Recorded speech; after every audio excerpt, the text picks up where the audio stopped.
ज़ीरोधा के को-फाउंडर नितिन कामत रेखा झुनझुनवाला बैक्ड एक small cap company को लेकर काफी ज्यादा बुलिश है और यहाँ पर मेजॉरिटी स्टेक एक्वायर करने वाले हैं। सीएनबीसी के एक रिपोर्ट के हिसाब से ये माना जा रहा है कि आने वाले टाइम पीरियड में नितिन कामत जो है वो स्मॉल कैप कंपनी के शेयर्स में मेजॉरिटी इन्वेस्टमेंट करने वाले हैं और अराउंड 3.5% स्टेक को एक्वायर करने वाले हैं। जी हाँ, आप लोगों ने सही समझा, मैं बात कर रहा हूँ नजारा टेक्नोलॉजीज की। अगर आप करंटली नजारा टेक्नोलॉजीज के शेयर्स की प्राइस को देखेंगे तो नजारा टेक्नोलॉजीज के शेयर्स की प्राइस काफी तेजी से ग्रो करते जा रही है और जब से न्यूज मार्केट में आई है तब से लोग यहाँ पर इन्वेस्टमेंट करने के लिए अग्रेसिव होते जा रहे हैं और इसी वजह से कंपनी के शेयर्स की प्राइस और भी ज्यादा ग्रो करते जा रही है। और अगर मार्केट की अपडेट्स की माने तो नितिन कामत ने इस कंपनी के शेयर्स में अप्रोक्सीमेटली 1% तक के स्टेक को एक्वायर कर लिया है और धीरे धीरे बाकी बचे 2.5% स्टेक को भी एक्वायर कर लेंगे। लेकिन क्या आपको इस कंपनी के शेयर्स में इन्वेस्टमेंट करना चाहिए? क्या नजारा टेक्नोलॉजीज के फंडामेंटल्स वाकई में इतने अच्छे हैं कि आपको फ्यूचर में मल्टी बैगर रिटर्न्स कमाने को दे सकते हैं? चलिए जानते हैं आज की इस वीडियो में। जैसे कि आप स्क्रीन पर देख सकते हैं कि नजारा टेक्नोलॉजीज के शेयर्स ने एक दिन में नेगेटिव परफॉर्मेंस दिखाई है।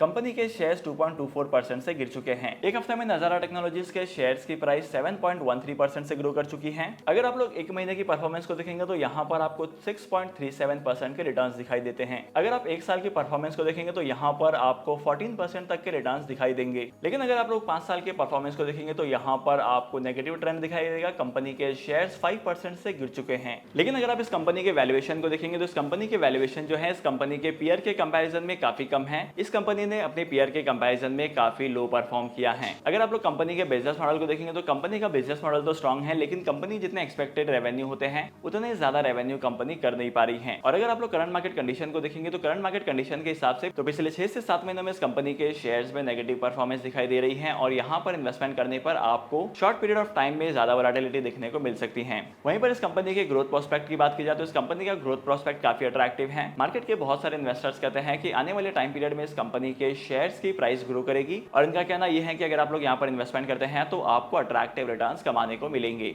इसके पीछे का रीजन क्या है पता? अगर आप लोग कंपनी के प्रॉफिटेबिलिटी को देखेंगे तो इस कंपनी के प्रॉफिटेबिलिटी का जो रेशियो है वो इंडस्ट्रीज के कंपैरिजन में काफी ज्यादा है। कंपनी के बिजनेस का अमाउंट थोड़ा छोटा होता है, लेकिन इस कंपनी के प्रॉफिट का अमाउंट उसमें से बहुत ज्यादा होता है। मतलब इंडस्ट्री के कंपैरिजन में कंपनी ज्यादा प्रॉफिटेबल रहती है। भले कंपनी का बिजनेस कम हो लेकिन कंपनी का प्रॉफिट कभी कम नहीं होगा। तो यही वो रीजन होता है जिसकी मदद से हम लोग किसी भी मल्टीबैगर कंपनी के शेयर को फाइंड कर सकते हैं और वहां पर इन्वेस्टमेंट करके अट्रैक्टिव रिटर्न्स कमा सकते हैं। इसके अलावा अगर आप लोग इस कंपनी के शेयर्स में देखेंगे तो यहाँ पर कोई भी रेड फ्लैग नहीं है। मतलब स्टॉक कोई भी एएसएम और जेएसएम की लिस्ट में नहीं है। लेकिन क्या आपको पता है कि एएसएम और जेएसएम लिस्ट क्या होती हैं? इसके बारे में हम लोग जानेंगे शॉर्ट वीडियो के सेक्शन में। लेकिन हाल फिलहाल आप ये समझ लीजिए कि जब भी किसी भी कंपनी के बिजनेस का ऑपरेशंस में कोई डिफॉल्ट दिखाई देता है तब से भी ऐसे केसेस में उस कंपनी के शेयर को एएसएम या जेएसएम की लिस्ट में रखती है, जहां पर इन कंपनीज के शेयर्स में निगरानी रखी जाती है। लेकिन अगर आप लोग इस कंपनी के शेयर्स में इन्वेस्टमेंट करने की प्लानिंग कर रहे हैं तो करंट लेवल पर इन्वेस्टमेंट करना यहाँ पर वर्थ ऑप्शन नहीं होगा, क्योंकि अगर आप लोग कंपनी के शेयर की प्राइस को देखेंगे तो यहाँ पर आपको पता चलेगा कि फ्राइडे के मार्केट क्लोजिंग पर